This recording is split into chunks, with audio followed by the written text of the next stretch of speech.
दोस्तों इस वीडियो में हम बात करेंगे chapter 9 excess demand and deficient demand. इससे पहले कि अगर आपने इससे रिलेटेड दो वीडियो चैप्टर की वीडियो नहीं देखी है, फुल चैप्टर एक्सप्लेनेशन आप जाके जरूर देखिए, क्योंकि वो चैप्टर बहुत इंपॉर्टेंट है समझने के लिए, इस चैप्टर के लिए, वरना ये चैप्टर आपको समझ ही नहीं आ सकता। तो चैप्टर 8 चैप्टर 7 दोनों की वीडियो का लिंक डिस्क्रिप्शन में है। और भी आप वीडियो देखना चाहते हो मैक्रो इकोनॉमिक्स की, तो मैक्रो इकोनॉमिक्स का प्लेलिस्ट का लिंक भी डिस्क्रिप्शन में है, आप जाके देख सकते हो। तो चलिए शुरू करते हैं। ये चैप्टर उसके लिए है, ये चैप्टर बेसिकली एक्सेस डिमांड के ऊपर है, ये डेफिशिएंट डिमांड के ऊपर कि डिमांड, जैसे हमने एक चीज़ पढ़ी थी उस चैप्टर में भी, एक होता है जैसे कि फुल एम्प्लॉयमेंट इक्विलिब्रियम। ठीक है, हम वहीं तक पहुंचना चाहते हैं, वहीं पे इक्विलिब्रियम होता है। फिर एक होता है अंडर एम्प्लॉयमेंट, एक होता है ओवर एम्प्लॉयमेंट। ठीक है ना, तो ये उसकी बात कर रहा है। तो कई बार क्या होता है कि इक्विलिब्रियम लेवल आ नहीं पाता।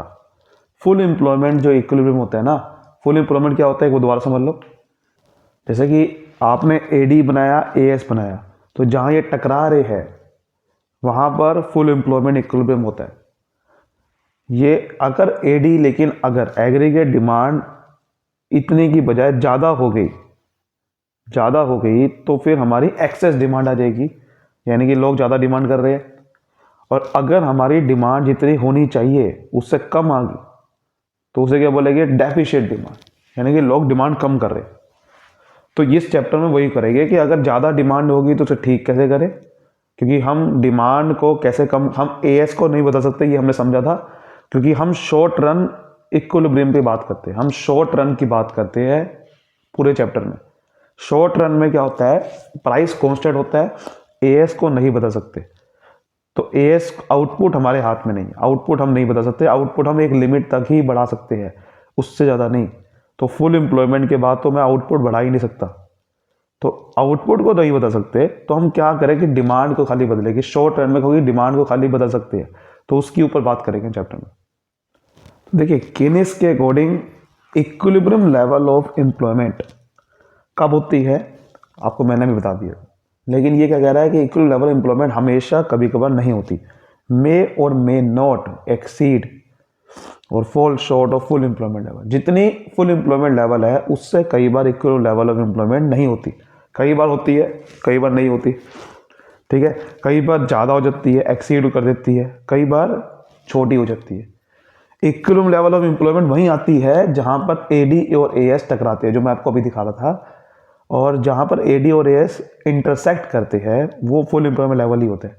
लेकिन अगर वहाँ पर फुल एम्प्लॉयमेंट लेवल एम्प्लॉयमेंट नहीं है, मतलब कि हमारे जितनी लोग डिमांड ज़्यादा कर रहे हैं, if equilibrium level exceed the full employment level, यानी कि लोग ज़्यादा डिमांड अगर कर रहे हैं, इक्विलिब्रियम लेवल एक्सीड कर जाता है उस समय, तो इक्विलिब्रियम लेवल ऑफ वहाँ पर फुल एम्प्लॉयमेंट लेवल नहीं होगा, वहाँ पर इसका मतलब डिमांड ज़्यादा है, एक्सेस डिमांड, जो मैं आपको अभी दिखा रहा था डायग्राम में भी। ये देखिए कि जब, वैसे तो फुल एम्प्लॉयमेंट लेवल ये है कि जहाँ पर एडीएस टकरा है, लेकिन ये जो है, अगर नया इक्विलिब्रियम यहाँ पर आ रहा है, यानी कि इक्विलिब्रियम लेवल ऑफ जो एम्प्लॉयमेंट है या इक्विलिब्रियम लेवल जो इनकम है वो ज़्यादा हो गई है, तो हमारा इसका मतलब डिमांड ज़्यादा है, तो excess demand in the economy.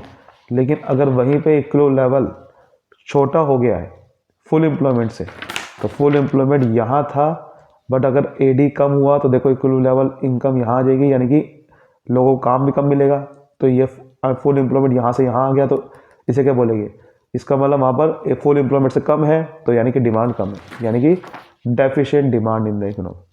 तो जब हमारा एक इक्विलिब्रियम लेवल से ऊपर एम्प्लॉयमेंट हो जाती है तो वहाँ एक्सेस डिमांड है इसका मतलब। और अगर हमारी इक्विलिब्रियम लेवल से छोटी हो जाती है फुल एम्प्लॉयमेंट, तो इसका मतलब हमारा डेफिशिएंट डिमांड है। ठीक है, तो ये चीज़ होती है, यानी कि डिमांड ज़्यादा है तो भैया लोगों को काम हम ज़्यादा दे रहे होंगे, और अगर डेफिशिएंट डिमांड है तो हम काम भी कम दे रहे होंगे, या फिर इनकम भी कम होगी वहाँ पर इकोनॉमी में।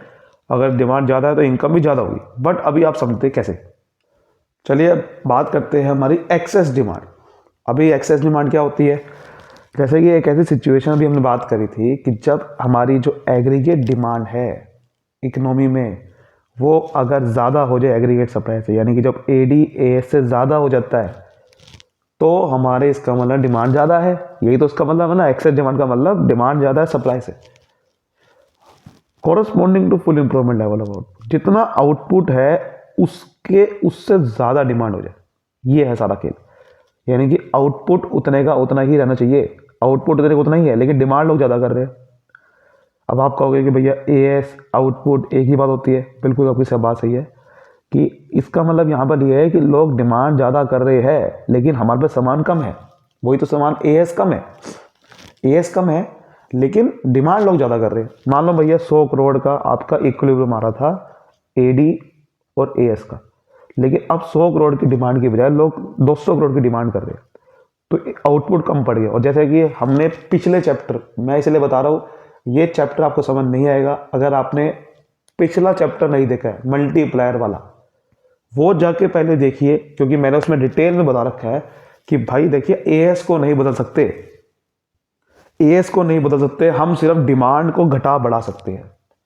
और डिमांड को घटा बढ़ा कैसे सकते हैं? सिर्फ और सिर्फ एक चीज से, वही तो था इन्वेस्टमेंट मल्टीप्लायर। जी हाँ, इन्वेस्टमेंट मल्टीप्लायर याद करो क्या था। जब बाबा हमें समझ में आ रहा है कि एएस को नहीं घटा बढ़ा सकते, बिकॉज हम मान के चल रहे हैं कि इकोनॉमी जो है वो शॉर्ट रन में है, शॉर्ट रन में मेरा आउटपुट ना तो बढ़ सकता है ना घट सकता है। इन्वेस्टमेंट मल्टीप्लायर क्या था कि जब हम जितनी ज़्यादा हम एडिशनल इन्वेस्टमेंट करते हैं इकोनॉमी में, तो वो पैसा किसी और पर भी जाता है। एक बंदे का खर्चा दूसरे बंदे की इनकम होती है, तो हम कोई भी इकोनॉमी में गवर्नमेंट एडिशनल इन्वेस्टमेंट करती है, उससे हमारा कंट्री में इनकम जनरेट होती है, ठीक है, इंक्रीज इन इनकम। और जितने गुना इनकम इंक्रीज होती है उसी को मल्टीप्लायर बोलते हैं। कि हमने मान लो 100 करोड़ की इन्वेस्टमेंट करी, उसकी वजह से 200 करोड़ की टोटल इनकम जनरेट होगी, तो इसका मतलब इन्वेस्टमेंट मल्टीप्लायर 2 गुना है, यानी कि 2 है। तो यही वो है, यानी कि अगर मैं इन्वेस्टमेंट ज़्यादा करता हूँ तो लोग ज़्यादा खर्चा करते हैं, और वो खर्चा ही एडी होता है। हमने एक और चीज़ समझी थी कि एडी का मतलब एक्चुअल एक्सपेंडिचर, या फिर जितना हम खर्च कर रहे हैं वो भी एडी हो सकता है। ऐसा तो एडी का मतलब है कि जितना मैं प्लान एक्सपेंडिचर है, लेकिन अगर मैं मान लो जितना खर्चा कर रहा हूँ वही, तो उसका मतलब मैंने डिमांड भी उतनी करी होगी। तो अगर मेरे पे पैसे आ गए 200 करोड़, ही 200 करोड़ खर्च भी तो होगा। समझ गए ना बात को? इस तरीके से टोटल मिला के डिमांड उस समय बढ़ जाती है। जितना ज़्यादा मैं एडिशनल इन्वेस्टमेंट करूँगा, मेरी इकोनॉमी में लोग ज़्यादा खर्चा करेंगे, डिमांड ज़्यादा करेंगे, ज़्यादा डिमांड करेंगे तो भैया एडी ज़्यादा हो जाएगा। तो ये तब होता है एक्सेस डिमांड, ठीक है। अब देखिए इसका एक हमारा, अगर मैं बना के दिखाऊँ आपको एक ग्राफ, इसका ग्राफ आपको सामने बनाना है, ठीक है। जैसे यहाँ 0 ले गए, या एक्स ले गए, या वाई ले गए। यहाँ पर हम इनकम ले सकते हैं, नीचे इनकम या तो आउटपुट ले लो, एक ही बात होती है, एम्प्लॉयमेंट ले लो, एक ही बात होती है, ठीक है। ये तो हमने समझा था नीचे। और इधर ले गए हम एग्रीगेट डिमांड, ठीक है, इधर ले गए हम एग्रीगेट डिमांड, एडी, मेन खाली एडी का ही मेन ग्राफ बनाना है आपने, ठीक है। अब आप देखिए एएस का ग्राफ तो बनता है बिल्कुल सीधा, एएस वाई या वाई कह दो, या नेशनल इनकम ग्राफ 45 डिग्री, ठीक है। और एडी का ग्राफ पहले आपको बनाना है, जैसे कि एडी का ग्राफ ऐसे बनेगा, ये एडी हो गया, तो ये एडी है, जहां ये टकराएगा वहां क्या है? इक्विलिब्रियम, उसी को फुल एम्प्लॉयमेंट इक्विलिब्रियम बोलते हैं, फुल एम्प्लॉयमेंट इक्विलिब्रियम। जहां एडी और एस टकराते हैं, जैसे मैंने आपको बताया, मान लो 100 करोड़ का एडी और एस था, तो ये कैसे बनेगा? 100 करोड़ का जो एडी एस बनेगा कुछ इस तरह से बनेगा, जहां ये टकराएंगे एडी और एस, वहाँ फुल एम्प्लॉयमेंट है। और जहां से उसके नीचे अगर मैं इनकम ड्रॉ करूंगा, ये full employment equilibrium level of income है, ठीक है, बात समझिए। अब अगर मैंने कोई, मान लो इकोनॉमी में मैंने एडिशनल इन्वेस्टमेंट करी, तो क्या होगा? एडी बढ़ जाएगा, एडी बढ़ जाएगा, क्योंकि लोग, मान लो मैंने 100 करोड़ पे खर्चा किया, एडिशनल इन्वेस्टमेंट करी, तो लोगों के पास वो 100 करोड़ पे पहले जाएगा, वो कोई खर्चा करेंगे, करते करते टोटल मिला के, मल्टीप्लायर मिला के, मान लो 200 करोड़ पे टोटल इनकम जनरेट हुई, 200 करोड़ पे, यानी कि 200 करोड़ पे वो खर्च भी हुआ। क्योंकि ये इन्वेस्टमेंट मल्टीप्लायर में हमने क्या समझा था कि जब इनकम कैसे जनरेट होती है? जब कोई बंदा खर्च करता है, क्योंकि अगर मैंने खर्चा किया 100 करोड़ का, वो किसी के लिए इनकम है, फिर किसी के लिए जो इनकम होती है वो आगे खर्चा करता है, फिर वो आगे खर्चा करता है, फिर वो आगे खर्चा करता है। वो सारा डिपेंड करता है एमपीसी पे। ये समझा था? जाके देखिए, पहले जाके देखिए वो वीडियो, ठीक है। तो ये सब जितने भी खर्चा करेगा वो खर्चा एडी ही तो होता है, क्योंकि हम ये मान के चल रहे हैं कि बंदा खर्चा करता ही करता है, सारा पैसा सेव नहीं करेगा, खर्चा करेगा। जितना खर्चा करेगा वो एडी है। एडी का मतलब खर्चा भी हो सकता है, और क्योंकि जितना एडी का मतलब क्या था भाई, एग्रीगेट डिमांड। वैसे तो प्लान एक्सपेंडिचर होता है, लेकिन अगर खर्चा किया तो वो डिमांड भी तो करेगा होगा, तो इसका मतलब फिर एडी बढ़ जाएगा। अगर मैंने एडिशन इन्वेस्टमेंट इकोनॉमी में करी तो हमारा एडी बढ़ जाएगा। तो एडी 1 एक नया ग्राफ बन जाएगा ऊपर, और इसका मतलब, और एडी का फॉर्मूला क्या होता है सी प्लस आई, लेकिन एडी 1 क्या हो जाएगा, सी प्लस आई प्लस नई जो इन्वेस्टमेंट करी है उसे बोलेंगे डेल्टा आई।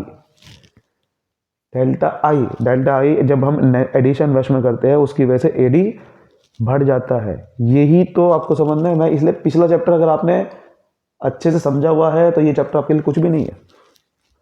तो ये जो अब हमारा ये देखो, मैं एडी और एज यहाँ टकरा रहे थे, इसके ऊपर यहाँ पर एक लाइन ड्रॉ करेंगे, ठीक है। ये तो ई था, मान लेते ये एफ है।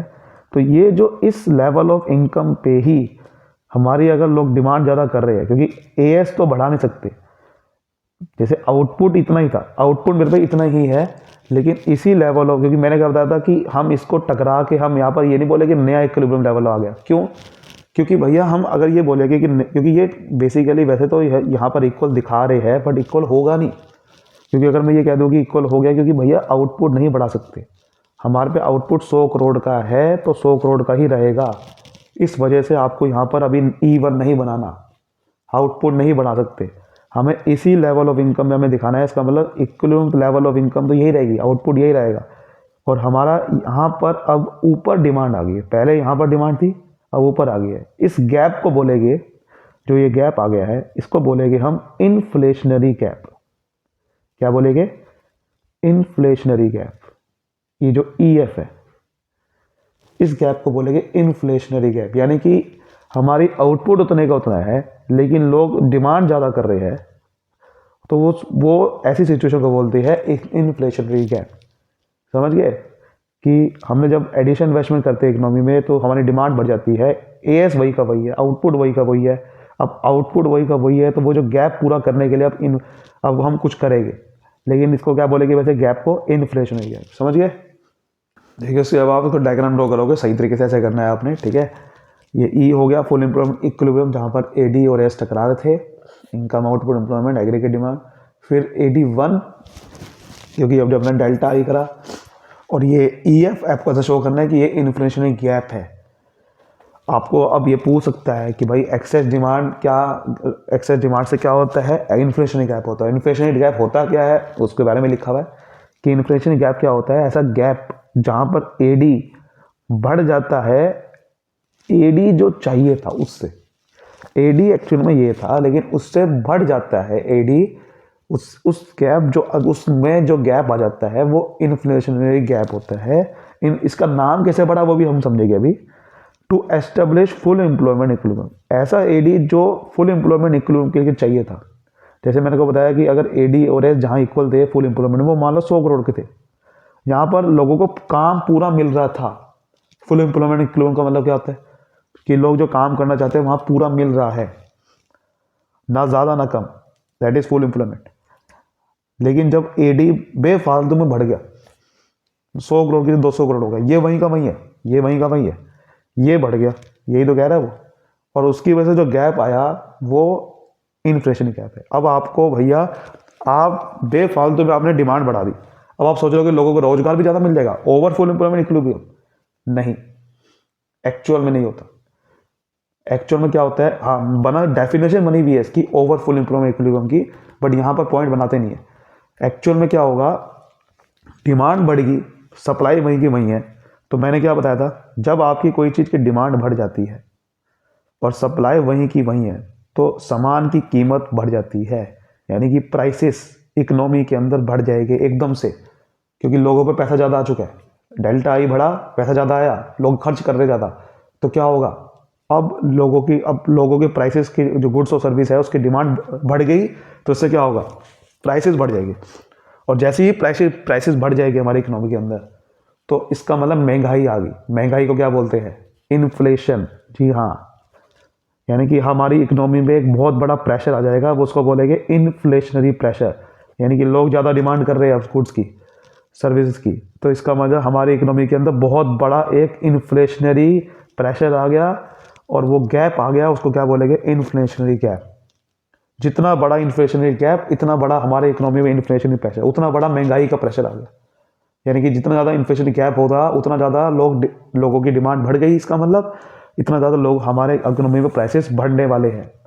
जितना गैप कम, उतना ही हमारा महंगाई कम आएगी। ये होता है, इसलिए महंगाई से इसका नाम पड़ा। समझ गए? अब बात करते हैं इसके रीज़न क्या होते हैं, एक्सेस डिमांड हमारी इकोनॉमी में क्यों आती है। देखो, वैसे आपको रीज़न वैसे मैंने बताया भी था कि जब कोई एडिशनल इन्वेस्टमेंट होती है, उसकी वजह से हमारी डिमांड बढ़ जाती है। लेकिन इसके अलावा और भी रीज़न हो सकते हैं, और भी हो सकते हैं। कैसे कैसे? देखो ध्यान से। रीज़न इसका सबसे पहला ये है, आपको सारा लिंक करना है खर्चों से। खर्चों से, डिमांड का मतलब खर्चा समझो कि भैया अगर लोग ज़्यादा डिमांड कर रहे हैं, इसका मतलब ज़्यादा खर्चा करेंगे या खर्चा कर रहे हैं। ठीक है, ऐसा समझो बात को। तो खर्चे से रिलेटेड करना है। तो अगर लोगों का पास इनकम ज़्यादा हो गई, इसका मतलब ज़्यादा खर्चा करेंगे। जितना ज़्यादा खर्चा करेंगे, उतना ज़्यादा डिमांड। अब देखो, पहला वो ये है, rise in propensity to consume. Propensity to consume का मतलब कि जितनी उसकी इनकम है, उसका कितना पार्ट खर्चा कर रहा है। अगर वो ज़्यादा खर्चा कर रहा है, यानी कि जितना आप उसकी इनकम है उससे ज़्यादा खर्चा कर रहा है, या सेव कम कर रहा है, एपीसी कह दो या फिर एपीएस। एपीसी अगर बढ़ गया या एपीएस कम हो गया, इसका मतलब खर्चा कर रहा है। एपीसी बढ़ गया मतलब इनकम का ज़्यादा पार्ट खर्चा कर रहा है। एपीएस कम हो गया, इसका मतलब इनकम का ज़्यादा पार्ट खर्चा कर रहा है, सेव कम कर रहा है। तो ज़्यादा खर्चा करेगा तो क्या होगा? ज़्यादा इनकम जनरेट होगी और ज़्यादा डिमांड होगी इकोनॉमी के अंदर। सिंपल सी बात है, खर्चा और डिमांड एक ही लेना है, एक ही लेना है। तो वही है, डिमांड ज़्यादा करेगा, वो अपनी ऑब्वियस बात है। अगर चलो खर्च प्रोपेंसिटी टू कंज्यूम को अगर छोड़ दे, टैक्सेस की बात करें, अगर गवर्नमेंट ने टैक्स घटा दिए, टैक्सेस के रेट घटा दिए, तो इसका मतलब क्या है? उसकी जो डिस्पोजेबल इनकम है, डिस्पोजेबल इनकम को ना, जितना वो खर्च कर सकता है। जैसे कि मान लो उसके पास पहले थे 100 करोड़ पे थे, हमारी इकोनॉमी में लोगों का 100 करोड़ थे, लेकिन टैक्स की वजह से 20 करोड़ तो टैक्स देना पड़ता था, जिसकी वजह से 80 करोड़ ही खर्च कर पाते थे। लेकिन अब टैक्स का रेट कम हो गया तो 10 करोड़ ही टैक्स देना पड़ता है, 90 करोड़ अब खर्च कर पाएंगे। यानी कि ज़्यादा खर्च कर पाएंगे तो ज़्यादा सामान खरीदेंगे, तो इसका मतलब एडी ज़्यादा हो जाएगा। तो इस वजह से एडी ज़्यादा होता है, टैक्स घट जाता है। कई बार गवर्नमेंट के खर्चे बढ़ जाते हैं। जितना ज़्यादा गवर्नमेंट खर्चा करेगी, अलग अलग फ्लाईओवर बनाएगी, ब्रिज बनाएगी, ठीक है, या फिर जितना भी खर्चा करेगी बड़ा बड़ा, या फिर गवर्नमेंट गुड्स और सर्विस खरीदेगी, मान लो, मतलब खरीदेगी नहीं, मतलब वो पब्लिक एक्सपेंडिचर करेगी, वो बनाएगी गुड्स सर्विस। और अगर लोग जितना ज़्यादा गवर्नमेंट खर्चा करती है ना, उतना ज़्यादा लोग गवर्नमेंट के गुड्स और सर्विस खरीदते हैं। तो इसकी वजह से क्या होता है, जब जितना ज़्यादा गवर्नमेंट के गुड्स और सर्विस खरीदेंगे, ठीक है, तो होगा क्या? एक्सेस डिमांड आ जाएगी। क्योंकि एक्सेस डिमांड का मतलब ये थोड़ी है कि खाली कोई भी गुड्स और सर्विस हो सकता है, वो समझ गए बात को। तो यही वो बात। तो गवर्नमेंट अगर खर्चा ज़्यादा कर रही है, तो भैया डिमांड फिर इकोनॉमी में बढ़नी ही बढ़नी है। इंक्रीज इन इन्वेस्टमेंट, ये तो आपको पता ही है भैया, अगर इन्वेस्टमेंट ज़्यादा करते हैं तो ऑब्वियस ही बात है, वो खर्चा किसी और का, जो भी आप खर्चा करोगे इन्वेस्टमेंट पे, वो किसी की इनकम बनेगी। इनकम बनेगी तो वो ऑब्वियस ही बात है, ज़्यादा पैसा खर्च करेगा और एक्सेस डिमांड आ जाएगी। इम्पोर्ट फॉल हो गए तब क्या होता है?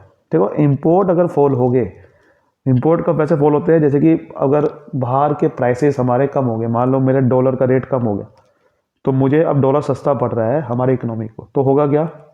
हम ज़्यादा बाहर से सामान खरीद सकते हैं। जितना ज़्यादा बाहर से सामान खरीदेंगे, उतना ज़्यादा हमारा जो भैया हमारा एक्सेस डिमांड आ जाएगी। क्यों हो जाएगी? क्योंकि भैया जितना ज़्यादा खरीद रहे हैं, खरीदना मतलब डिमांड, बस यही सब मैंने क्या बताया था। जितना ज़्यादा सामान खरीदेंगे, उतना हम डिमांड ज़्यादा कर रहे हैं। इसका मतलब जितना ज़्यादा डिमांड ज़्यादा कर रहे हैं तो एक्सेस डिमांड आ गई। तो यही चीज़ होती है कि एक्सेस डिमांड तब आ जाती है जब हमारा कोई भी प्राइसेस गिर जाएगा बाहर के इंपोर्ट का, या फिर एक्सपोर्ट बढ़ जाएगी, तो भी हमारा डिमांड ज़्यादा है। एक्सपोर्ट बढ़ जाएगा, इसका मतलब क्या है भैया? हमारा मान लो इंडिया का जो रेट है INR, वो बढ़ गया बाहर के कंपैरिजन में, डॉलर के कंपैरिजन में मेरा इंडियन रुपी अगर बढ़ गया, तो मेरे को बहुत ज़्यादा पैसा मिलेगा। मान लो अगर पहले $1 अगर 60 का था, लेकिन $1 अगर मुझे 80 का हो गया तो ऑब्वियस सी बात है मैं अगर सामान बेचूंगा तो 80 रुपये मिलेगा मुझे, तो मैं ज़्यादा सामान बेचूंगा। जितना ज़्यादा सामान बेचूंगा उतनी ही ज़्यादा डिमांड है। यह इसको ऐसा समझते हो कि कई बार क्या होता है कि तो डॉलर का प्राइस जैसे कि हमारा इसके मुकाबले हमारे मुकाबले सस्ता पड़ जाता है, या फिर हमारा जो डोमेस्टिक गुड्स है, हमारा जो इंडिया में जैसे मान लो गुड्स बन रहे हैं, उनका प्राइस घट गया। जब उनका प्राइस घट जाता है तो हमें अब सस्ता पड़ रहा है बाहर माल बेचना। जितना ज़्यादा सस्ता पड़ेगा माल ज़्यादा बेचेंगे, और जितना ज़्यादा बेचेंगे उतना ही इसका मतलब लोग डिमांड भी कर रहे हैं। सीधी सी बात है ना, क्योंकि हमारा डिमांड सिर्फ इसका मतलब ये नहीं है कि सिर्फ इससे बढ़ती है कि जो हम इन्वेस्टमेंट ज़्यादा कर रहे हैं, टैक्स से खर्च कर रहे हैं, बल्कि इससे ही बढ़ती है कि अगर मैं एक्सपोर्ट की डिमांड ज़्यादा कर रहा हूँ तो भी मेरी वो डिमांड में काउंट होता है। क्योंकि जितना ज़्यादा मैं एक्सपोर्ट करूँगा तो ज़्यादा मेरी इनकम आएगी, जितनी ज़्यादा इनकम आएगी तो मैं खर्चा करूँगा। सिंपल वही लॉजिक है, जितना ज़्यादा मेरी इनकम आएगी उतना खर्चा करूँगा, डिमांड ज़्यादा करूँगा हमारी इकोनॉमी के अंदर में। वही सिंपल सी वही लॉजिक लगाना है आपने हर जगह पे कि मेरी इनकम ज़्यादा आएगी तो मैं ज़्यादा खर्चा करूँगा तो डिमांड ज़्यादा।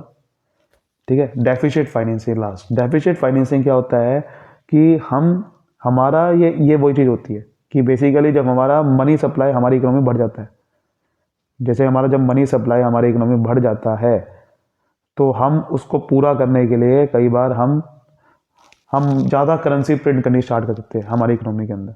ठीक है, हम करेंसी ज़्यादा प्रिंट करते हैं। डेफिशिट फाइनेंसिंग आपको अच्छे समझ में आएगा जब हम गवर्नमेंट बजट पढ़ेगी चैप्टर, या इसको सिर्फ इतना ही समझो, जब हमारा मनी सप्लाई इकोनॉमी में बढ़ जाता है तो ऑब्वियस ही बात है वो क्यों बढ़ जाता है, क्योंकि हम क्या कर देते हैं, कई बार हम ज़्यादा करेंसी प्रिंट कर देते हैं हमारी इकोनॉमी में। हम करेंसी ज़्यादा जब प्रिंट कर देते हैं तो हमारा बेसिकली हमें डेफिशिट फाइनेंसिंग पूरे करने के लिए करते हैं। ये डेफिशिट फाइनेंसिंग पूरी करने के लिए कई बार क्या करते हैं, हमारे इकोनॉमी के अंदर मनी सप्लाई मतलब हमारे कम होता है तो करेंसी ज़्यादा प्रिंट कर देते हैं। करेंसी ज़्यादा प्रिंट करने की वजह से क्या होता है, लोगों को पैसा ज़्यादा होता है, और पैसा ज़्यादा है मनी सप्लाई ज़्यादा होता है, और जैसे ही मनी सप्लाई ज़्यादा होगा तो ऑब्वियसली बात आपको पता है कि पैसा ज़्यादा आ गया लोगों के पास, तो ज़्यादा खर्च करेंगे तो डिमांड ज़्यादा करेंगे तो एक्सेस डिमांड आ गई। ऐसे समझना है।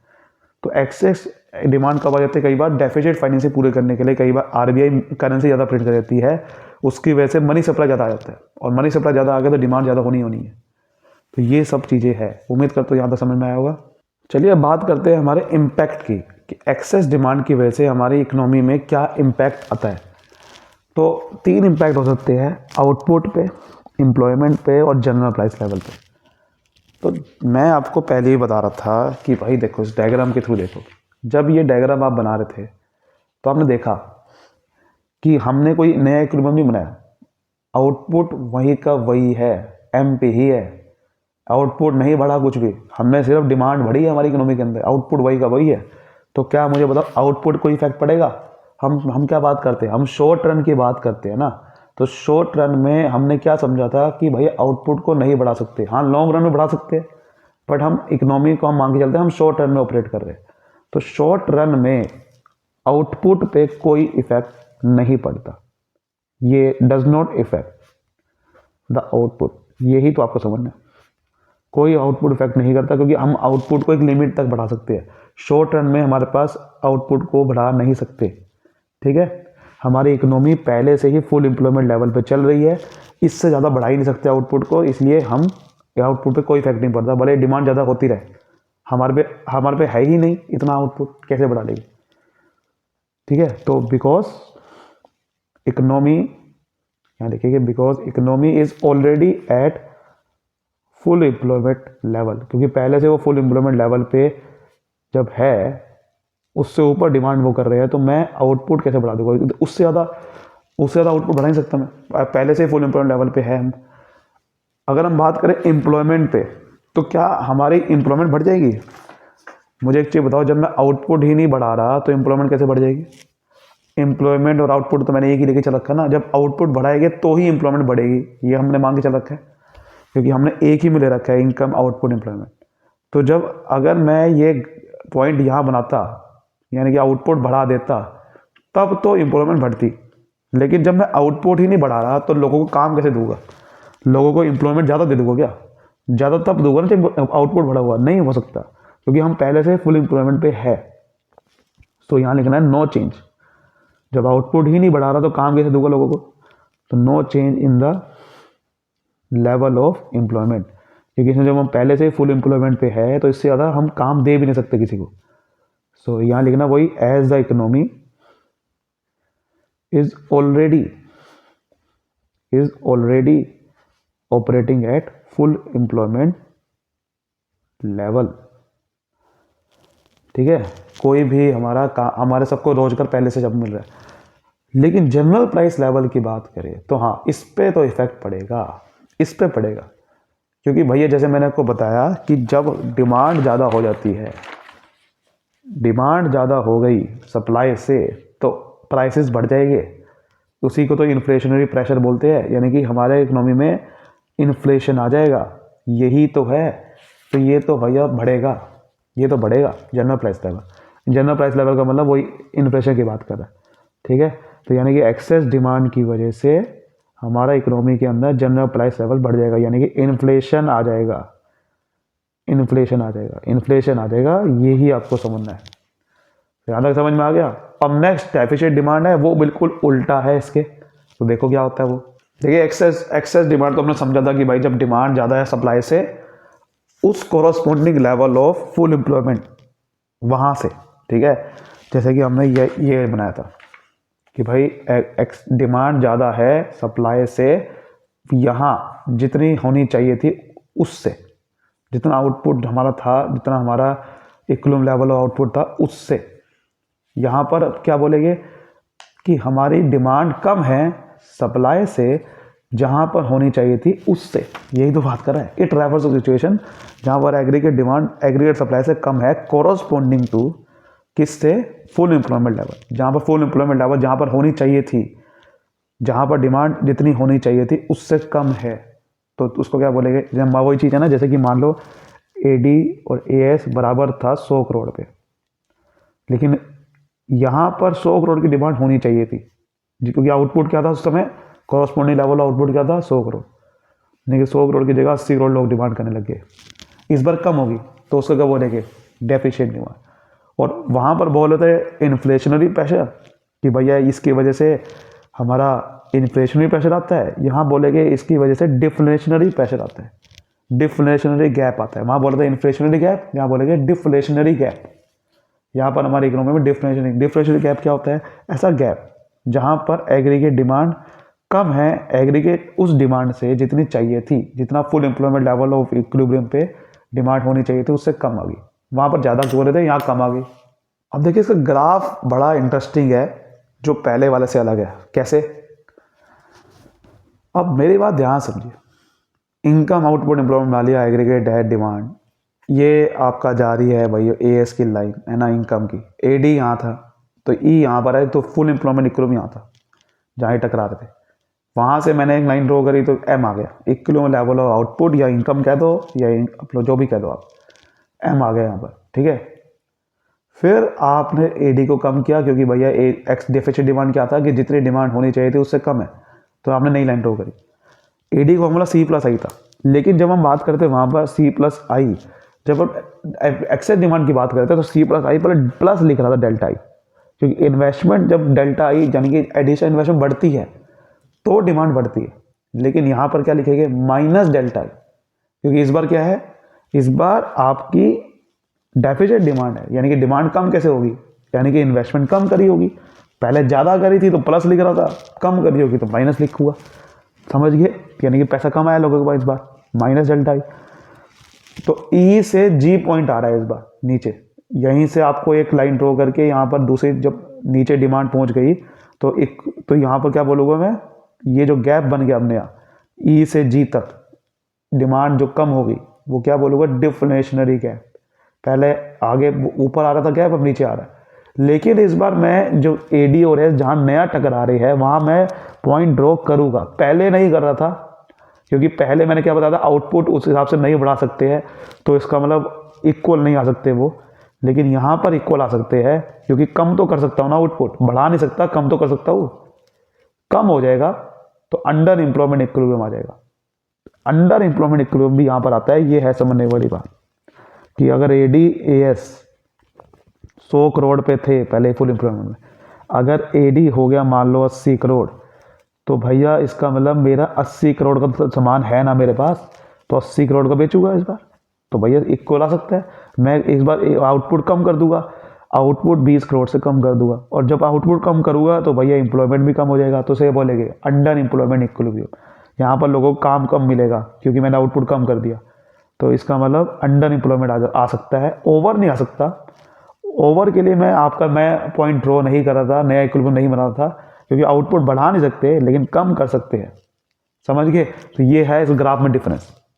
और ये जो इनवॉलंटरी एम्प्लॉयमेंट बेसिकली कि लोग काम करना चाहते हैं बट उनको काम मिल नहीं रहा, यही तो है वो। यहाँ पर काम करना तो चाहते हैं वो, बट हम दे नहीं पा रहे क्योंकि भाई हमारे पास आउटपुट ही कम कर दिया मैंने, इसलिए काम कैसे दे पाएंगे, ज़्यादा दे ही नहीं सकते। तो ये होता है इनवॉलंटरी एम्प्लॉयमेंट, ठीक है। अब हमने इसकी बात कर दी, अब हम बात करते हैं फिर वही कि इसका रीज़न क्या है भाई, क्यों डेफिसिट डिमांड होती है। उसके जो अभी हमने पढ़ा रीजंस फॉर एक्सेस डिमांड, उसी के उल्टे रीज़न हो जाएंगे इसके डेफिसिट डिमांड के। देखिए रीजंस वही है, उल्टे हो गए सारे रीजंस। जैसे उसमें क्या था कि भैया अगर हमारा प्रोपेंसिटी टू कंज्यूम बढ़ जाए, यानी कि लोग अगर खर्च ज़्यादा करेंगे तो डिमांड बढ़ जाती है, लेकिन यहाँ पर उल्टा हो गया, decrease in propensity to consume. अगर लोग अपना जो APC है वो घटा देते हैं, एवरेज प्रोपेंसिटी टू कंज्यूम जैसे बोलते हैं, या फिर APS कह दो, सेविंग बढ़ा देते हैं, सेविंग APS बढ़ा देगी, तो इसका मतलब खर्चा कम करेंगे तो क्या होगा, डिमांड घट जाएगी। खर्चा और डिमांड एक ही लेना है। टैक्सेस की उसमें बात करते हैं, अगर टैक्सेस घटा देते हैं तो लोग खर्चा ज़्यादा करेंगे, डिमांड बढ़ जाती है। लेकिन अगर टैक्सेस कम कर देते हैं, वो हम बात कर ली, टैक्सेस अगर बढ़ा देते हैं तो उनकी डिस्पोजेबल इनकम, खर्च करने वाली इनकम जो है वो अब कम हो जाएगी, और खर्च कम करेंगे तो भैया AD कम हो जाएगा। वही सब है। इन्वेस्टमेंट एक्सपेंडिचर तो हमने बता ही दिया था कि भाई अगर डेल्टा आई, वही इन्वेस्टमेंट अगर कम कर देते हैं तो फिर इन्वेस्टमेंट कम करेंगे तो खर्चा भी लोग कम करेंगे, बिकॉज जब हम इन्वेस्टमेंट करते हैं तो बहुत सारे खर्चे करते हैं। मान लो अगर मैंने 100 करोड़ की इन्वेस्टमेंट करी तो खर्चा होगा, वो खर्चा किसी के लिए इनकम होता है, तो इन्वेस्टमेंट कम तो खर्चे कम, खर्चे कम तो AD कम। ऐसे गवर्नमेंट अगर सामान गुड्स और सर्विस नहीं खरीदेगी, या गवर्नमेंट जो भी गवर्नमेंट खर्चा करती है वो नहीं करेगी हमारी इकोनॉमी के अंदर, और जैसे मैंने बताया खर्चा किसी के लिए इनकम होता है, तो अगर खर्चा नहीं करेगी तो इसका मतलब किसी के लिए इनकम नहीं होगी, इनकम नहीं होगी तो डिमांड भी कम करेगी, डिमांड कम करेगी तो AD कम हो जाएगा। वहाँ पर शायद मैंने गलती से डिक्रीज बोल दिया था, सॉरी मैंने शायद इंक्रीज बोल दिया था, वहाँ पर डिक्रीज था, यानी कि इंपोर्ट कम करना, लेकिन यहाँ पर क्या है, इंपोर्ट को बढ़ाना। अगर मैं अपने इंपोर्ट को बढ़ाऊँगा, यानी कि मैं सामान ज़्यादा खरीदूँगा, तो मेरी जो डिस्पोजेबल इनकम है वो कम हो जाएगी, नहीं हो जाएगी, मुझे कुछ बताओ। अगर मैं इंपोर्ट ज़्यादा करूँगा, एक्सपोर्ट कम करूँगा, तो मेरी जो इनकम है, जो मेरा पैसा, क्योंकि मैं खर्च कर रहा हूँ बाहर इंपोर्ट करके मैं खर्चा ज़्यादा कर रहा हूँ, वो भी बाहर के लिए, उसके बाद मैं एक्सपोर्ट कम कर पाऊँगा ना, मेरे पे इनकम कम हो जाएगी आगे सामान बेचने के लिए, तो डिस्पोजेबल इनकम कम हो जाएगी, तो मैं खर्चा कम करूँगा तो AD इसलिए कम हो जाएगा। वहाँ पर शायद मैंने उल्टा बोल देता, वहाँ पर भी ये चीज़ था।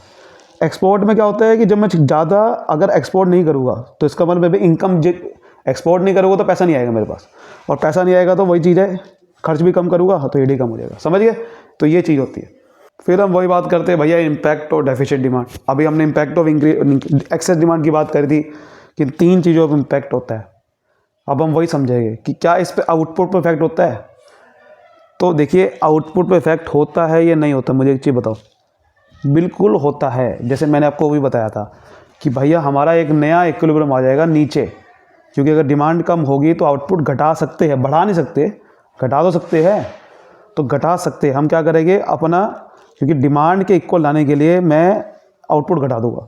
जैसे अगर 100 करोड़ की डिमांड थी, 80 करोड़ होगी, तो मैं 80 करोड़ अब मैं आउटपुट बनाऊंगा ना, यानी कि अब सामान जो है बनाऊंगा तो सही, बेचूंगा नहीं। मतलब कहने का मतलब जो 20 करोड़ जो स्टॉक होगा वो बचा लूँगा, बचाऊंगा ज़्यादा स्टॉक, बेचूंगा कम, समझ गए। तो इसका मतलब यहाँ पर मेरे देखा आउटपुट हो जाएगा, यानी कि सामान में अब जो, क्योंकि जितना कम खरीदेंगे तो मैं वो जो स्टॉक बनाऊंगा तो मैं उसको बचा के रखूँगा। तो आउटपुट पे इफेक्ट ये पड़ेगा कि मेरा जो इन्वेंट्री स्टॉक है ना वो बढ़ जाएगा, यानी कि सामान बेचूंगा कम, बना के रखी जाऊँगा। तो ये वो कह रहा है increase in inventory stock, stock बढ़ जाएगा मेरा, बनाऊंगा तो है ही ना, क्योंकि मुझे तो भैया इक्विलिब्रियम लेवल तक ही बनाना था, लेकिन वो बेचूंगा नहीं ना, बना के रख सकते हैं, कोई दिक्कत नहीं है, फ्यूचर में काम आ जाएगा। तो वो तो फ्यूचर में काम आ जाएगा ना, बना के रख सकता हूँ, क्योंकि स्टॉक खराब थोड़ी हो रहा है कहीं। तो इंक्रीज इन्वेंट्री, स्टॉक बढ़ जाएगा, और उसकी वजह से मैं क्या करूँगा, उसके बाद हम अगला जो स्टॉक बनाएंगे उसके बाद मैं धीरे धीरे कम करता रहूँगा। वैसे मेरा स्टॉक बढ़ जाएगा, क्योंकि मैंने अगर 100 करोड़ डिमांड, देखो स्टॉक कम हो जाएगा, उसके बाद मैं घटाऊंगा कैसे। मैंने 100 करोड़ का प्रोडक्ट बना लिए, 80 का डिमांड करे तो मैं 80 बेचूंगा, 20 बचा के रख लिया। ये वो कह रहा है कि मैंने बचा के रख लिया, उसके बाद अगली बार मैं 80 ही बनाऊंगा, मैं नहीं बनाऊंगा फिर 100 करोड़। तो उसके बाद क्या होगा, उसके बाद फर्म जो है वो अपना जो प्लान्ड आउटपुट है, यानी कि जो आगे बनाने वाला आउटपुट है वो घटा देगी। तो आउटपुट इसका मतलब घट जाएगा। ये आपको समझना है, तरीके से समझना है कि पहले स्टॉक बढ़ेगा, फिर अगली बार फर्म कम बनाएगी तो प्लान्ड आउटपुट घट गया।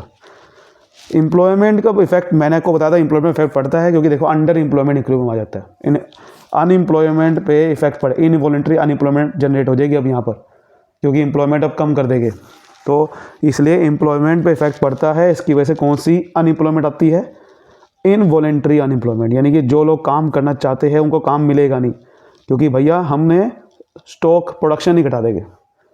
समझ गए। जनरल प्राइस लेवल पे इफेक्ट पड़ेगा, बिल्कुल पड़ेगा। जैसे वहाँ पर भैया डिमांड ज़्यादा हो रही थी, सप्लाई कम थी, तो प्राइस बढ़ रहा था। यहाँ पर क्या सीन हो जाएगा कि डिमांड कम है, सप्लाई ज़्यादा होगी मेरे पास, क्योंकि स्टार्टिंग में देखो पहले क्या होगा, ये तो बाद में घटाऊंगा ना, पहले तो मैं 100 करोड़ का प्रोडक्ट बना रहा था, डिमांड कम होगी, सप्लाई ज़्यादा है। अगर सप्लाई ज़्यादा होती है डिमांड से तो हम प्राइस घटाते हैं, क्योंकि स्टॉक बिक नहीं पाएगा, वरना शुरुआत में मुझे प्राइस घटाना पड़ेगा, उसके बाद फिर मैं इक्विलिब्रियम तो बाद में पहुँचूंगा ना, स्टॉक की प्रोडक्शन बाद में घटाऊंगा, तो प्राइस गिरेगा, बिल्कुल गिरेगा, ठीक है ना। तो fall in general price level, ठीक है ना, fall in general price level, और इसका नाम भी ऐसे ही पड़ा ना। और जब price level, general price level गिरता है उसे क्या बोलेंगे, डिफ्लेशन, इसलिए इसका नाम पड़ गया था डिफ्लेशनरी गैप। ये डिफ्लेशनरी गैप इसलिए नाम पड़ गया, डिफ्लेशन हो गया, क्योंकि वहाँ पर इन्फ्लेशन हो रहा था तो इन्फ्लेशनरी गैप। अब भैया अगर दोनों के बीच में अगर डिफरेंस आ जाए तो डिफरेंस भी आप पढ़ लीजिएगा, डिफरेंस क्या होगा। जैसे सबसे पहले मीनिंग लिखना है कि भैया एडी क्या होता है, कि जब ए से ज़्यादा आ जाए कोरस्पॉन्डिंग टू फुल एम्प्लॉयमेंट वाला लेवल से, तो उसे एक्सेस डिमांड बोलेंगे। डेफिसिट डिमांड का मतलब एडी अगर कम आ जाए एएस से, जो फुल एम्प्लॉयमेंट वाला एएस है उससे। इन्फ्लेशनरी डिफ्लेशनरी, इसमें इन्फ्लेशनरी गैप बनता है, इसमें डिफ्लेशनरी गैप बनता है। इक्विलिब्रियम लेवल, इसमें ओवर फुल एम्प्लॉयमेंट इक्विलिब्रियम हो जाता है, हालांकि हम उसको दिखाते नहीं है, पॉइंट को नहीं दिखाते, बट ओवर फुल एम्प्लॉयमेंट होता है इसमें अंडर। रीज़न, क्योंकि देखो इसमें क्या होता है, हमारा एक्सेस डिमांड इसलिए बढ़ती है, वो डिमांड इसलिए बढ़ती है क्योंकि जो हम एंटिसिपेटेड एक्सपेंडिचर, यानी कि अगर हम एक्सपेंडिचर ज़्यादा कर देते हैं, वो कैसे करते हैं, अगर हमारा कंजम्पशन एक्सपेंडिचर बढ़ जाए, इन्वेस्टमेंट बढ़ जाए, वो हम सारे रीज़न पढ़े थे। जब भी हम खर्चा बढ़ाते हैं तो यानी कि एंटिसिपेटेड खर्चा, यानी कि जो करने वाले खर्चे हैं वो अगर बढ़ा देंगे तो एडी ज़्यादा बढ़ जाएगा। इसमें क्या होता है, अगर करने वाले जो फ्यूचर में करने वाले खर्चे हैं वो कम कर दे, क्योंकि एडी का मतलब क्या होता है, प्लान्ड एक्सपेंडिचर। तो अगर मैं प्लान्ड की बात करूँ तो उसका मतलब मैं ये कहूँगा कि खर्चे जो करने वाला हो या कर दिया है, वैसे एक ही बात होती है, क्योंकि लेकिन अगर हम ये बोले कि करने वाले खर्चे अगर कम कर दो तो एडी कम, और करने वाले खर्चे ज़्यादा कर दो तो एडी ज़्यादा। और आउटपुट और इंप्लॉयमेंट में फ़र्क क्या पड़ता है, जैसे मैंने इसमें बताया था कि भैया आउटपुट पे इसमें कोई इफेक्ट नहीं पड़ता, आउटपुट को नहीं बढ़ा सकते। एम्प्लॉयमेंट तो वैसे का वैसे ही रहता है, क्योंकि आउटपुट नहीं बढ़ता तो एम्प्लॉयमेंट कैसे बढ़ेगा। इसमें आउटपुट भी गिरता है, एम्प्लॉयमेंट भी गिरता है, प्राइस इसमें बढ़ता है, इन्फ्लेशन आता है, इसमें डिफ्लेशन आता है, ठीक है, बिल्कुल अब क्लियर। नेक्स्ट टॉपिक की बात करते हैं कि अब हमने जैसे एक्सेस डिमांड होगी, डेफिसिट डिमांड होगी, लेकिन इसे कंट्रोल कैसे करते हैं, सवाल ये है। डिमांड एक्सेस होगी और डेफिसिट होगी, कंट्रोल करने के क्या मेजर्स है, ये बहुत बड़ा क्वेश्चन आ सकता है ये क्वेश्चन। तो कैसे कंट्रोल करते हैं, कई सारे रीज़न है। जैसे सबसे पहले है कि हमने रीज़न जो है ना, रीज़न जो पढ़े थे उसी रीज़न से मेजर निकल जाएंगे। क्लियर, कैसे, देखो ध्यान से, हमने क्या रीज़न पढ़े थे भैया, ये जो रीज़न पढ़े थे ना यहीं से सब कुछ निकलेगा।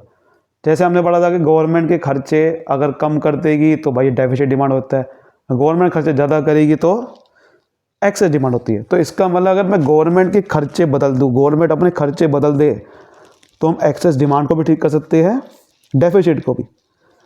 तो वहीं से पॉइंट निकलेगा, कोई याद नहीं करना, जैसे मैंने बताया कोई याद नहीं करना, वहीं से ही निकलेगा। लॉजिक समझना है कि गवर्नमेंट के खर्चे से इम्पैक्ट क्या पड़ता है।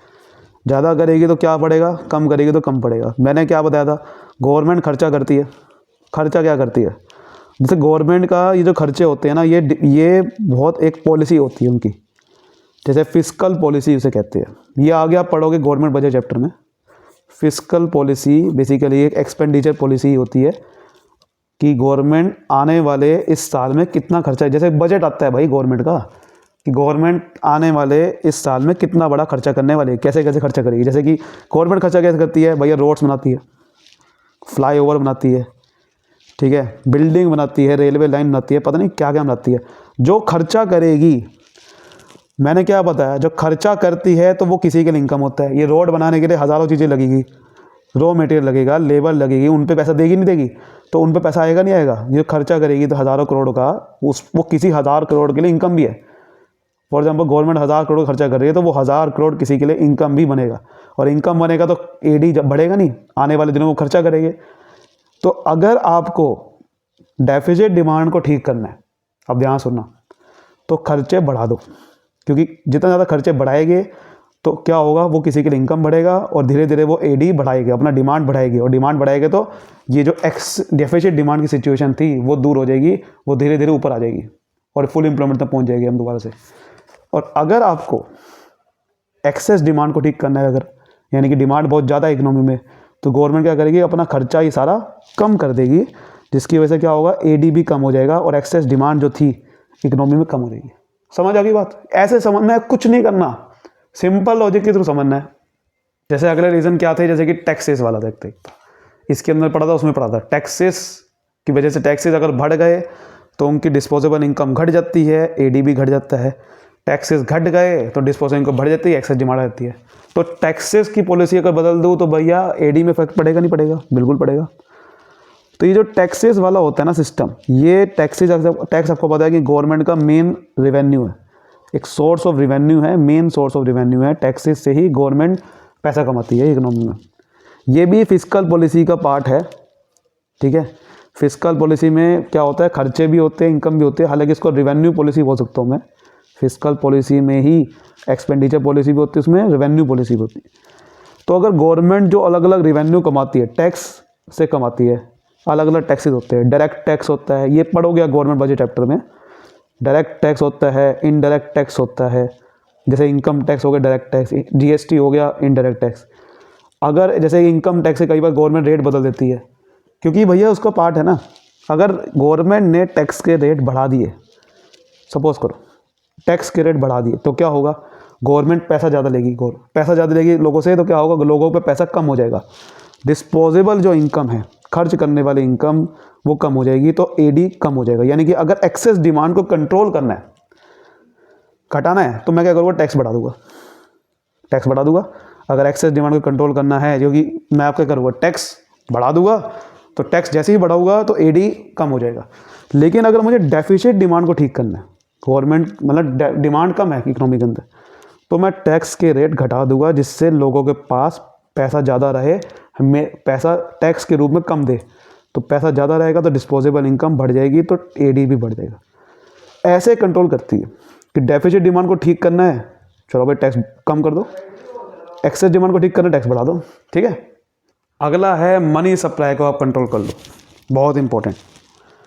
ये एक बहुत इंपॉर्टेंट मेजर है। हालांकि आप सोच लो कि भैया उसमें बहुत सारे नाम थे रीजन में, देखिए हम मेजर की बात कर रहे हैं, एक बड़ा सीधा मेजर लेके, वो भी जो जितने भी रीज़न थे ना, वो सब उसमें अपने आप दूर हो जाएंगे। मनी सप्लाई एक ऐसा तरीका है जिससे आप बहुत चीज़ें कंट्रोल कर सकते हो। और ये मनी सप्लाई का आपने चैप्टर पढ़ा हुआ है बैंकिंग में। बैंकिंग में हमने पढ़ा था कि आरबीआई, बैंकिंग की भी मैंने वीडियो बना रखी है, आप देख सकते हो प्लेलिस्ट में जाके। आरबीआई के पास पावर होती है कि वो मनी सप्लाई को कंट्रोल कर सकती है हमारी इकोनॉमी में। उन्होंने वो पॉलिसी उनकी होती है, मॉनेटरी पॉलिसी होती है, मॉनेटरी पॉलिसी के थ्रू वो मनी सप्लाई कंट्रोल करती है हमारे पूरी इकोनॉमी के अंदर। उसके कई सारे इंस्ट्रूमेंट हैं, जैसे एक होता है हमारा क्वांटिटेटिव इंस्ट्रूमेंट। क्वांटिटेटिव इंस्ट्रूमेंट होता है पूरी इकोनॉमी के लिए, जिसमें टोटल वॉल्यूम ऑफ क्रेडिट को मैं कंट्रोल कर सकता हूँ, आरबीआई कंट्रोल कर सकती है टोटल वॉल्यूम ऑफ क्रेडिट को। बहुत सारे इसमें तरीके हैं, आपने पढ़ा ही है भैया। बैंक रेट है, ठीक है, आपने ये पढ़ा था। रेपो रेट पढ़ा था आपने, ये सारे अब पढ़ चुके हो। रिवाइज करने का टाइम आपका आ गया। अब ये सारा आपको रिवाइज करना है। अब क्या क्या था ये, उस किस रेट को बढ़ाने से क्या होता है मनी सप्लाई पे असर, ये आपको मुझे रिवाइज करवाना है अब मुझे, ठीक है। ओपन मार्केट ऑपरेशन आपने पढ़ा था नहीं पढ़ा था? लीगल रिजर्व रिक्वायरमेंट ये भी पढ़ा था, यानी कि इसमें क्या क्या था, CRR, SRR, cash reserve ratio, statutory liquidity ratio. ज़्यादा डिटेल में नहीं बताऊंगा क्योंकि आपको पता होना चाहिए। पहले इसकी बात करेंगे क्वांटिटी इंस्ट्रूमेंट की। एक्सेस डिमांड को पहले अगर कंट्रोल करना है तो क्या करना होगा, मुझे एक चीज़ बताओ। और डेफिसिट डिमांड को एक साथ समझेंगे हम दोनों को, चीज़ों को ज़्यादा बड़े अच्छे समझ में आएगा। फिर बैंक रेट क्या होता था भैया, अगर मान लो मुझे कमर्शियल बैंक को कोई लॉन्ग टर्म लोन चाहिए, long term source of need चाहिए, सेंट्रल बैंक क्या करती है, उसको लॉन्ग टर्म लोन देती है बैंक रेट के हिसाब से 10%, 15%, जितने भी सकता है। यानी कि अगर लॉन्ग टर्म लोन लेना है तो बैंक रेट, शॉर्ट टर्म लेना है तो रेपो रेट। सेंट्रल बैंक जब लोन देता है कमर्शियल बैंक को, उसे हम बोलते हैं। तो अगर मान लेते हैं कि मैंने बैंक रेट इंक्रीज़ कर दिया, इंक्रीज इन बैंक रेट बढ़ा दिया सेंट्रल बैंक ने, फ़र्क क्या पड़ेगा मुझे एक चीज़ बताओ। अगर बैंक रेट बढ़ा दिया मैंने तो सेंट्रल बैंक को जो लोन देगी सेंट्रल बैंक कमर्शियल बैंक को, महंगा लोन देगी। लोन महंगा देगी नहीं देगी? अगर लोन महंगा देगी तो सेंट्रल बैंक आगे भी लोगों को लोन महंगा देगी क्योंकि पैसा कवर नहीं होगा। अगर पीछे से मान लो 12% पर लोन मिल रहा है तो क्या आगे 9% दे देगी लोन? नहीं, आगे ज़्यादा देगी, बल्कि 15% दे सकती है, क्योंकि वो भैया प्रॉफिट भी तो कमाना है, कॉस्ट भी तो पूरी करनी है उस लोन की जो 12% पीछे से ले रही है। आगे महंगा लोन देगी। अगर आगे महंगा लोन देगी तो लोन कम होगा, लोन कम लेंगे लोग, क्योंकि महंगा लोन कोई देता नहीं है। तो क्रेडिट क्रिएशन क्या होगा, कम हो जाएगा। और क्रेडिट क्रिएशन कम होगा तो मनी सप्लाई कम हो जाएगी। और मनी सप्लाई अगर कम होगी तो लोगों पे पैसा कम होगा, पैसा कम होगा तो खर्च भी कम करेंगे, डिमांड कम करेंगे, एडी कम, ऐसे करते समझ आते हैं, ऐसे समझ में आता है, समझ गए। तो इसका मतलब एडी कम करना है तो इसका मतलब एक्सेस डिमांड, अगर एक कंट्री के अंदर एक्सेस डिमांड है और उसको कम करना है तो आप बैंक रेट बढ़ा दो। बैंक रेट बढ़ा दोगे तो क्या होगा, अल्टीमेटली एडी कम हो जाएगा।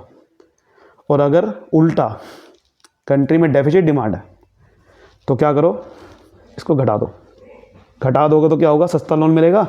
सस्ता लोन मान लो मिल रहा है तो आगे भी सस्ता ही देंगे, मतलब 10% मान लो 12% देगी लोन, आगे सस्ता देगी लोन तो लोग ज़्यादा लेगी लोन, लोग ज़्यादा लेंगे तो क्रेडिट क्रिएशन बढ़ जाएगा, मनी सप्लाई भी बढ़ जाएगी, एडी भी बढ़ जाएगा। समझ गए ना। रेपो रेट में सेम फंडा है, बट वो शॉर्ट टर्म नीड्स को पूरी करता है, वो लॉन्ग टर्म नीड्स को पूरी करता है कमर्शियल बैंक की।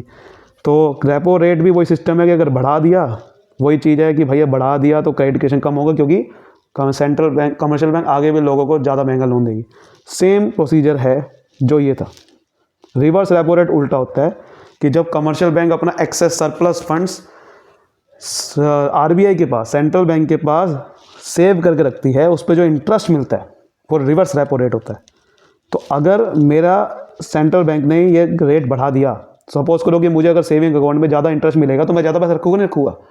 तो अगर रिवर्स रेपो रेट बढ़ गया तो कमर्शियल बैंक सेंट्रल बैंक के पास ज़्यादा पैसा रखेगी, और ज़्यादा पैसा रखेगी तो उसके बाद खुद के पास पैसा कम हो जाएगा आगे लोन देने के लिए, तो क्रेडिट क्रिएशन कम हो जाएगा।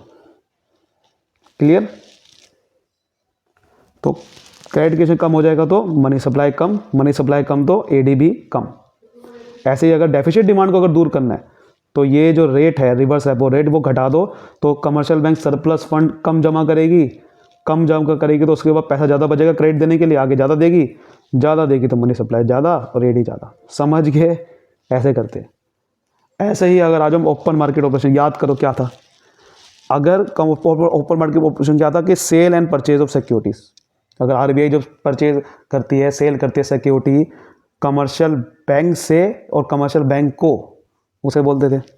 तो अगर मैंने कमर्शियल बैंक को सिक्योरिटी ज़्यादा बेच दी, यानी कि सेल कर दी, सिक्योरिटी सेल कर दी, तो कमर्शियल बैंक ने क्या हुआ, खरीदी होगी तो उसके बाद क्या होगा मुझे बताओ। खरीदी होगी तो उस पर पैसा कम नहीं हो जाएगा, बिल्कुल कम हो जाएगा, क्योंकि हमने उसको बेची है, उसने खरीदी है तो पैसा कम हो जाएगा। तो पैसा आगे भी कम लोगों को देगी, कम देगी तो क्रेडिट क्रिएशन कम, मनी सप्लाई कम, एडी कम। यानी कि एक्सेस डिमांड को कंट्रोल करना है तो सिक्योरिटी बेच दो, और अगर डेफिशिएंट डिमांड को दूर करना तो उल्टा खरीद लो तो क्या होगा, उस पर पैसा आएगा कमर्शियल बैंक में। आरबीआई खरीदेगी तो पैसा कमर्शियल बैंक की, कमर्शियल बैंक से खरीदी है ना, तो उस पर पैसा ज़्यादा आ जाएगा, तो उस पर पैसा ज़्यादा आएगा तो आगे लोन ज़्यादा बैठेगी, लोन ज़्यादा बैठेगी तो मनी सप्लाई ज़्यादा, एडी भी ज़्यादा। समझ गए। सीआरआर की बात करो तो भैया सीआरआर क्या था, याद करो, कैश रिजर्व रेशियो, यानी कि आरबीआई के पास कमर्शियल बैंक कितना पैसा रखती, कितना पोर्शन रखती है पैसे का, डिपॉजिट्स का, ठीक है। अगर ज़्यादा रखेगी, सीआरआर बढ़ गया, अगर ज़्यादा रखेगी तो क्रेडिट क्रिएशन भी कम हो जाएगा, क्योंकि लोन कम बांट पाएगी, और मनी सप्लाई कम, एडी कम। यानी कि अगर एक्सेस डिमांड को दूर करना है तो सीआरआर बढ़ा दो, और कम और डेफिशिएंट डिमांड को दूर करना है तो सीआरआर घटा दो। सैचुरेटेड लिक्विडिटी रेशियो क्या था कि अपने पास कितना रखती है पैसा, अपने पास डिपॉजिट का कितना हिस्सा रखती है। तो अगर एसएलआर बढ़ा दिया, वही चीज़ है कि अपना डिपॉजिट ज़्यादा हिस्सा रखेगी तो लोन कम बांट पाएगी, तो सेम प्रोसीजर। तो एक्सेस डिमांड को दूर करना है तो एसएलआर बढ़ा दो, और डेफिसिट डिमांड को दूर करना तो उल्टा घटा दो, ठीक है। आगे हम बात करते हैं क्वालिटेटिव इंस्ट्रूमेंट्स की। क्वांटिटेटिव था पूरे इकोनॉमी का क्रेडिट कंट्रोल करने के लिए, क्वालिटेटिव होता है किसी गिने चुने सेक्टर्स के, खाली क्वालिटेटिव होता है किसी गिने चुने सेक्टर्स के क्रेडिट को कंट्रोल करने के लिए होता है, सबका नहीं, कुछ सिर्फ सेक्टर्स की। तो इसमें सबसे पहला होता है मार्जिनल रिक्वायरमेंट, ठीक है। मार्जिनल रिक्वायरमेंट क्या होता है? मार्जिनल रिक्वायरमेंट याद करो कि जब हम कोई बैंक से लोन लेने जाते हैं तो वो कितना सिक्योरिटी एक्स्ट्रा आपसे मांगती है, that is marginal requirement. For example आप अगर 1 लाख का लोन लेने जा रहे हो तो आपको 1 लाख का नहीं मिलेगा। अगर वो कह रहे हैं कि आपको 20% मार्जिन रिक्वायरमेंट है तो आपको सिर्फ 80,000 का लोन मिलेगा, क्योंकि 1 लाख की आपको प्रॉपर्टी देनी होगी, कोई गिरवी रखना होगा 1 लाख का सामान, लेकिन 80,000 का लोन मिलेगा, क्योंकि बैंक वाले कह रहे हैं कि 20% 20,000 का मेरा मार्जिन है। कल को अगर आप भाग गए, लोन नहीं दोगे, तो भैया मेरे पास एक्स्ट्रा कम से कम सिक्योरिटी का पैसा, क्योंकि सिक्योरिटी की वैल्यू फ्यूचर में गिर सकती है, तो मुझे कम से कम, मैं बेचूंगा तो पैसा आना भी चाहिए भाई। क्योंकि कई बार ऐसा कहोगे 1 लाख की सिक्योरिटी सिर्फ 80,000 में बिक रही है और मैं तो मर जाऊँगा अगर आपको 1 लाख का लोन दे दिया, तो 80,000 का ही सीधा कवर हो जाएगा मेरा कब।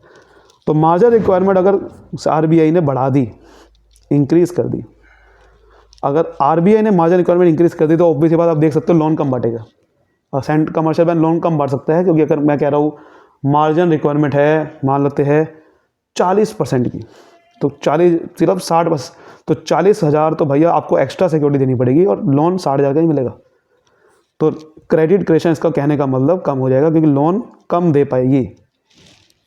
तो लोन अगर कम दे पाएगी तो मनी सप्लाई भी कम हो जाएगा और एडी भी कम हो जाएगा। यानी कि एक्सेस डिमांड को दूर करना है तो क्या करो, मार्जिन रिक्वायरमेंट बढ़ा दो भैया आप, ठीक है। तो इसका बाद क्या होगा, सिक्योरिटी आपको ज़्यादा रखनी पड़ेगी, लोन कम मिलेगा।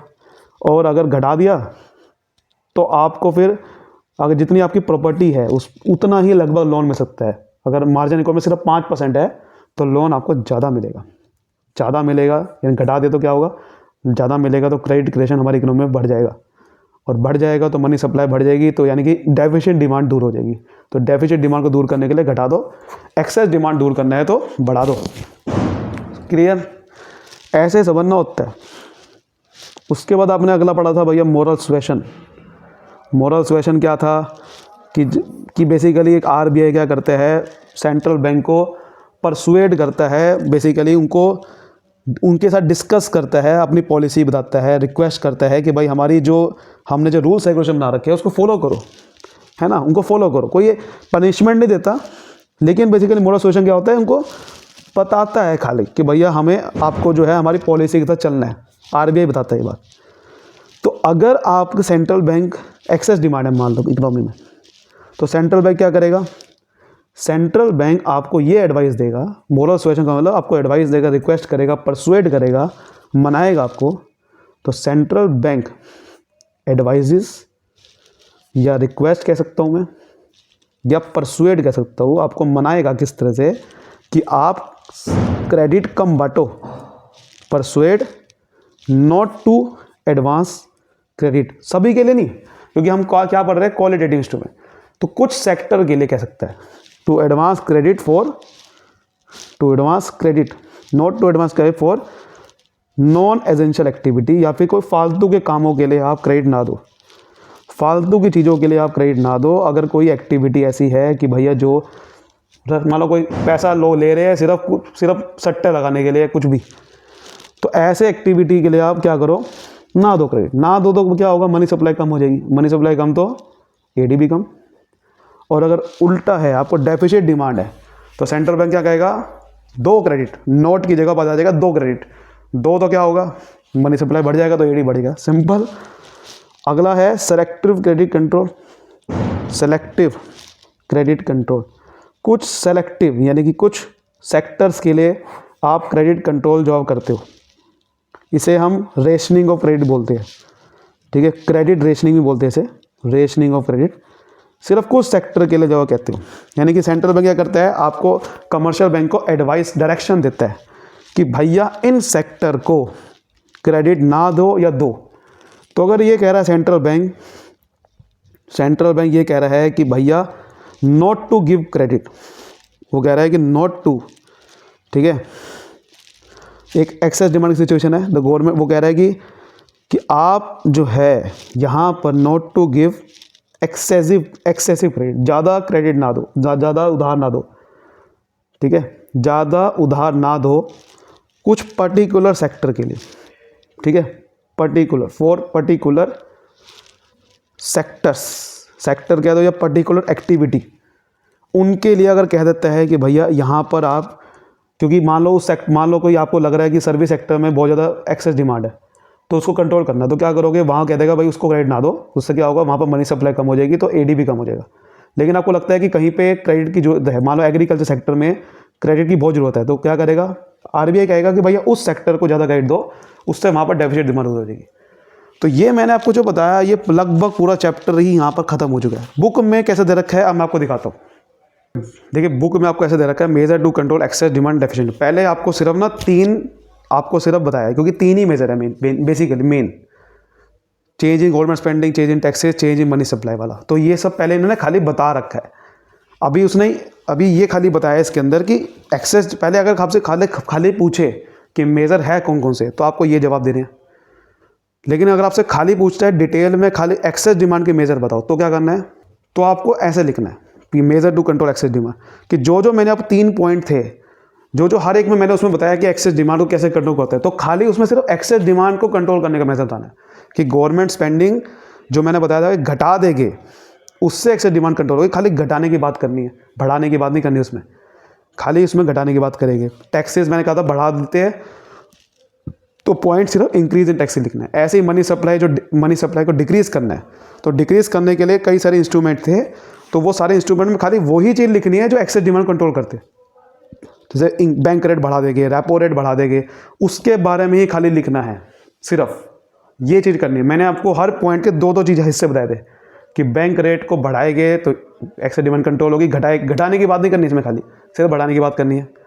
इसमें भी ऐसे ही करना है, सभी रेट को ऐसे ही लिखना है, सभी पॉइंट को आपको सिर्फ एक्सेस डिमांड को कंट्रोल कैसे करेंगे खाली वही लिखना है और कुछ नहीं लिखना। तो इस तरीके से लिखने का, ठीक है। उसके बाद अगर आपसे पूछता है डेफिसिट डिमांड कंट्रोल कैसे करते हैं, तो वही सारे पॉइंट में सारा कुछ उल्टा लिखना है कि गवर्नमेंट स्पेंडिंग बढ़ा देंगे, टैक्स रेट घटा देंगे, तो मनी सप्लाई बढ़ा देंगे, वो कैसे बढ़ाएंगे बस वो लिखना है, उसमें वही हिस्से लिखना है। उसमें कह रहे थे बैंक रेट बढ़ा देंगे, इसमें कह घटा देंगे, तो सिंपल सारे पॉइंट वही रहेंगे, बस उसमें कुछ और है, इसमें उल्टा होगा। तो ये चीज़ आपको ऐसे लिखनी है जैसे आपको दिखा रखा है, तब आपके बहुत अच्छे नंबर मिलेंगे, ठीक है। अब देखिए यहाँ पर आपको अगर ये पूछ ले मॉनेटरी पॉलिसी और फिस्कल पॉलिसी का क्या डिफरेंस होता है, तो जैसे मेरे को पता है मॉनेटरी पॉलिसी जो है वो सेंट्रल बैंक बनाती है मनी सप्लाई को कंट्रोल करने के लिए। फिस्कल पॉलिसी सेंट्रल गवर्नमेंट बनाती है, ये भी मनी सप्लाई कंट्रोल करने के लिए होता है। कैसे होता है, जैसे कि उसमें गवर्नमेंट का खर्चा और टैक्सेस वगैरह होता है इसके अंदर। फिस्कल पॉलिसी में क्या होता है, जैसे कि गवर्नमेंट कितना खर्चा करेगी, टैक्सेस, ये 2 चीज़ें फिस्कल पॉलिसी में आ जाता है। ये भी तो मनी सप्लाई कंट्रोल करने के लिए एक तरह का है, बस वो गवर्नमेंट करती है, ये आरबीआई करती है। तो ये 2 चीज़ों की हमने बात करी है। इसमें क्या क्या टूल्स आते हैं बता दो सारे, बैंक रेट फलाना ढिकराना, इसमें टूल्स आते हैं रेवेन्यू पॉलिसी, एक्सपेंडिचर पॉलिसी, और भी चीज़ें आती है जो आप पढ़ोगे, गवर्नमेंट बजट है, पब्लिक बोरिंग, डेफिसिट फाइनेंसिंग, ये भी आप पढ़ोगे, ठीक है। डेफिसिट फाइनेंसिंग मैंने आपको बताया भी था कि भाई इसमें क्या होता है कि लोग जो करेंसी ज़्यादा प्रिंट करते हैं, ये भी उसमें बताया था रीज़न में भी। अगला आप अगर पूछ सके तो ये टॉपिक वैसे इंपॉर्टेंट नहीं है कि एक्सेस डिमांड 3 सेक्टर इकोनॉमी में क्या होती है। वैसे तो पूछना गलत है, वैसे पूछेगा नहीं, 2 सेक्टर के बाद पूछेगा। पूछ लिया तो क्या होगा, कुछ नहीं करना। 3 सेक्टर में क्या होता है, 2 सेक्टर में तो हम C+I की बात करते हैं, तीसरा सेक्टर गवर्नमेंट का जाता है। तो जैसे कि मैंने बताया था कि अगर गवर्नमेंट खर्चा बढ़ाती है तो क्या होगा, गवर्नमेंट अगर खर्चा बढ़ाती है ना तो AD बढ़ जाता है। समझिए बात को, गवर्नमेंट अगर खर्चा ज़्यादा करेगी, हमने क्या समझा था, गवर्नमेंट अगर खर्चा ज़्यादा करेगी तो लोगों पे पैसा ज़्यादा आएगा।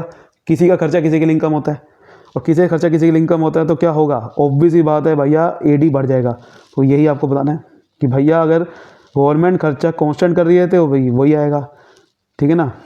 तो हमने क्या मान के चल रखा है कि देखो इसमें वही मान के चल रखा है कि इसमें क्या कर रखा है हम 3 सेक्टर इकोनॉमी में, देखो ध्यान से समझना क्या कर रखा है हमने। वैसे आपको पता है कि AD के 3 सेक्टर इकोनॉमी क्या है, C+I+G, और इसमें क्या हुआ, न्यू AD1 का कर्व क्या बन जाएगा, C+I+G बन जाएगा। हमने गवर्नमेंट का खर्चा कांस्टेंट माना हुआ है, तो न्यू AD1 जो होगा, यानी कि गवर्नमेंट खर्चा बढ़ाएगा तो कांस्टेंट रेट से बढ़ाएगा। जैसे कि डेल्टा आई हमने कांस्टेंट रेट से बढ़ाया था, तो गवर्नमेंट का खर्चा जो बढ़ेगा वो कांस्टेंट रेट से बढ़ेगा। मान लो मैंने 20 से बढ़ा दिया तो ये पैरेलल बनेगा, वो तो हमने पहले बना रहे थे हम तो ये चीज़ है बेसिकली, और कुछ नहीं है कि गवर्नमेंट, इसमें गवर्नमेंट आ गई, उसमें आई की बात कर रहे थे, उसमें डेल्टा आई की बात कर रहे थे, इसमें गवर्नमेंट आ गई। अब डेफिसिट डिमांड की रेमेडी क्या होगी, जैसे कि हमने देखा कि अगर ये तो आपका AD1 है, ठीक है, मतलब इसमें कोई खर्चा बढ़ा नहीं दी है। अभी जो खाली कर्व बनाया था वो क्या था कि AD जो 2 सेक्टर इकोनॉमी में कर्व यहाँ बनेगा और 3 सेक्टर इकोनॉमी थोड़ा ऊपर बनेगा, कहने का मतलब ये था। लेकिन अगर यही AD एक्सेस डिमांड अगर आ जाती है, यानी कि इसको डेफिसिट डिमांड की पहले बात कर लेते हैं, जैसे कि वो कह रहा है डेफिसिट डिमांड आ जाती है, तो क्या होगा, डेफिसिट डिमांड अगर आ जाती है तो डेफिसिट डिमांड कैसे आती है आपको पता है। देखो ध्यान से भैया, अगर मान लो मुझे रेमेडी की पहले खाली बात कर रहा है, ये रेमेडी का मतलब कि अगर डेफिसिट डिमांड को दूर करना है तो हमने क्या समझा था कि भैया गवर्नमेंट का जो खर्चे है वो क्या करो, घटा दो या बढ़ा दो, बताओ मुझे, बढ़ा दो। जी हाँ, कैसे, देखो बढ़ा दो, क्यों, क्योंकि गवर्नमेंट खर्चा बढ़ाएगी तो ज़्यादा पैसा आएगा तो ज़्यादा AD बढ़ेगा। तो अगर आपको डेफिसिट डिमांड है इकोनॉमी में और 3 सेक्टर है तो गवर्नमेंट खर्चा बढ़ाएगी, तो बढ़ाएगी, देखो क्या होगा, AD1 ऊपर बन जाएगा, ऊपर बनेगा नहीं, ध्यान से देखो, ये AD है और गवर्नमेंट खर्चा बढ़ाएगी तो क्या होगा, ऊपर बनेगा, बिल्कुल ठीक बात है, ऊपर बनेगा तो भैया क्या होगा, तो ये जो डिफ्लेशनरी गैप था वो दूर हो जाएगा। ये डिफ्लेशनरी गैप था ना कि जब गवर्नमेंट खर्चा बढ़ा देगी तो क्या होगा, AD दूर हो जाएगा। तो यहाँ पर जो ये पॉइंट था इक्विलिब्रियम का, वो फुल एम्प्लॉयमेंट तक हम पहुँच जाएंगे, क्योंकि फुल एम्प्लॉयमेंट तो बढ़ाते हैं ना हम, ये इसका मतलब यहाँ पर अंडर एम्प्लॉयमेंट होगा और यहाँ फुल एम्प्लॉयमेंट है, उसके अंडर और फुल के बीच में क्या होता है, डिफ्लेशनरी गैप, तो लिखिएगा डिफ्लेशनरी गैप ही। तो हम गवर्नमेंट खर्चा बढ़ा देगी, हालांकि डॉटेड लाइन इसको बनाना चाहिए था, इन्होंने इसको बना दिया है, तो ऊपर बनेगा डेल्टा G, क्योंकि उसमें डेल्टा आई की बात कर रहे थे, डेल्टा G हो जाएगा, सिंपल है। तो ये डिफिसिट गैप, अगर मुझे एक्सेस डिमांड को दूर करना है तो गवर्नमेंट खर्चा घटा देगी तो AD1 नीचे बनेगा, माइनस डेल्टा G लिखेंगे, तो और घटा देगी तो भैया जो फुल एम्प्लॉयमेंट इक्विलिब्रियम है वो कहाँ आएगा, वो इसका मतलब नीचे आएगा, क्योंकि हम गलती से ऊपर पहुँच गए थे लेकिन नीचे आ जाएगा, और नीचे आ जाएगा तो वही फुल एम्प्लॉयमेंट लिखेंगे, और इसका मतलब जो ऊपर से नीचे का जो गैप था उसे क्या बोल रहे हैं, इन्फ्लेशनरी गैप, ये तो था इन्फ्लेशनरी गैप, तो ऐसे लिखना, समझ गए। हालांकि ऐसा क्वेश्चन आता नहीं है लेकिन हमने तब भी समझ लिया। उम्मीद करता हूँ आपको पूरा चैप्टर समझ में आया होगा। वीडियो को लाइक करिए, अभी सब्सक्राइब कर दीजिए। Thank you so much, all the best, मिलते हैं अगली वीडियो में।